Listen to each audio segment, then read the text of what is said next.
The strategy with the highest win rate made the least money, and the simplest one made the most. One of these looked brilliant on paper and still finished last.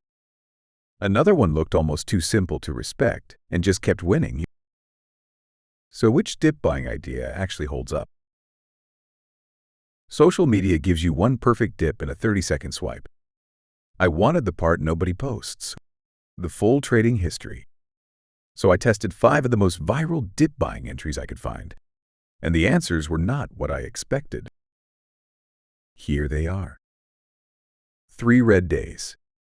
Buy after 3 consecutive down candles. 5% crash. Buy after a 5% drop in 2 trading days. New 20-day low. Buy when price breaks below its 20-day floor. Gap down. Buy when the market opens 2% or more below yesterday's close. RSI Oversold. Buy when RSI 14 drops below 30. They all sound reasonable. That is exactly why I wanted to test them properly. So I asked Claude to build all 5 as plug-in entry modules. Change one line, and the entry changes. Everything else stays the same.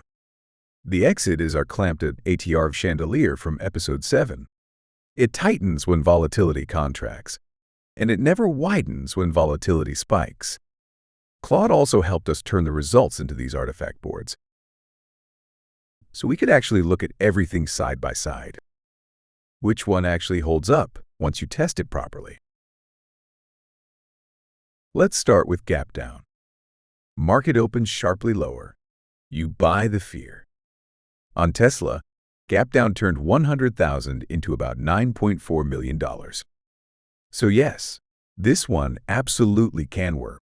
On SPY, it still made a little money, but the Sharpe ratio slipped slightly below 0.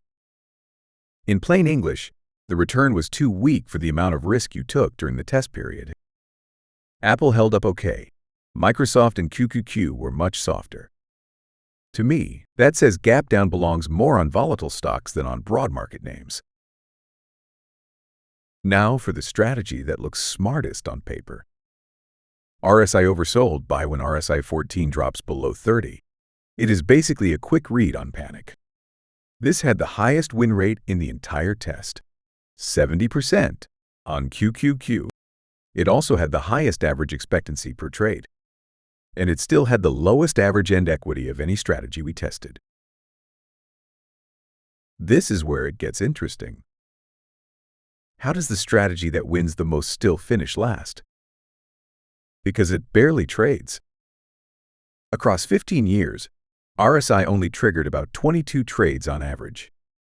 That is 1 trade every 8 months. This thing has less urgency than a group project.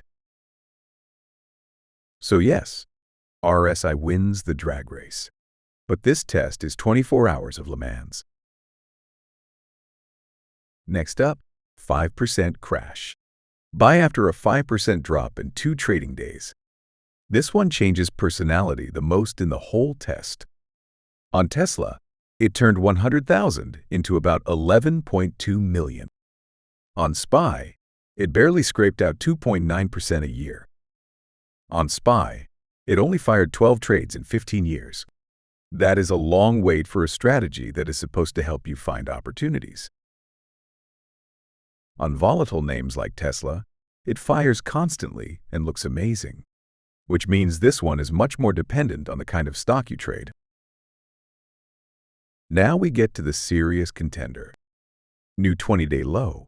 Buy when price breaks below the lowest close of the last 20 days.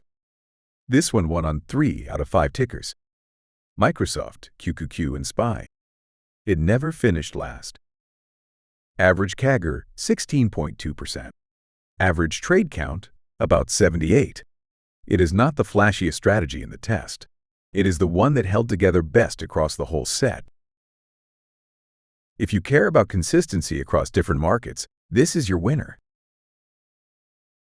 And finally, the simplest strategy in the room. 3 red days.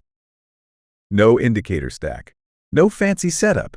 Just 3 down candles in a row. Highest average CAGR, 19.8%.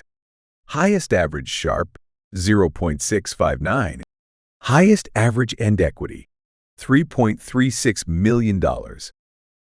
And it never finished below second on any ticker. Nothing fancy here. It just keeps showing up and doing the job. If you care about raw output, this is the winner. Now put all 5 on one board. Same exit, same tickers, same 15 years. And the answer is not one winner. It is 3 different winners, depending on what you care about most. RSI 1 on the quality of individual trade. New 20-day low 1 on consistency. 3 red days 1 on overall performance.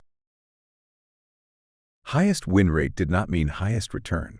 Highest average return did not mean best robustness. And some strategies were clearly much more market-specific than others. So what actually happened here? First, trade frequency matters more than most people think. 3 red days fired about 80 trades on average. New 20-day low fired about 78. RSI fired 22. If the exit is good, more valid attempts give it more chances to do its job. But frequency is not the whole story, or gap down would have won too. The second thing that matters is market fit. What kind of stock does the signal actually belong to? That is why new 20-day low matters so much here. It was not the loudest result, but it was the one I would trust most to build on.